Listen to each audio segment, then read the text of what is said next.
But why use someone who physically couldn't have been on universal credit? Why say that he's not an actor when, contrary to belief, and as the evidence you can see yourself, he is indeed an actor? Why would you deny it? They could have just up front says yes, he was an actor, and but he was earning below the threshold. But no, they says no, he's not an actor.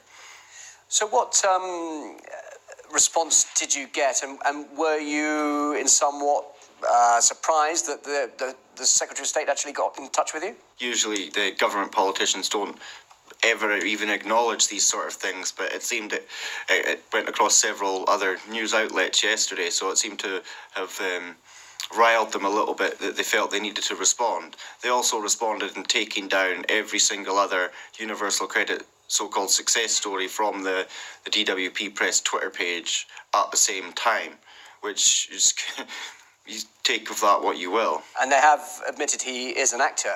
Yes, they have. But they're still not admitting that he was paid in any way to say any of this. But the DWP has form for this. They were forced to admit back in 2015 for using actors' words and face and stock photos for other universal credit success stories. So any denials can make it hard to believe when they denied it last time for weeks.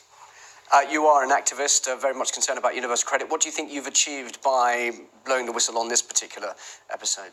There's so many bad stories about universal credit that they know that. They felt that they need to get an actor in to portray their version, their cleansed version of what universal credit's like. Because no, even the good sides of universal credit, it's not perfect.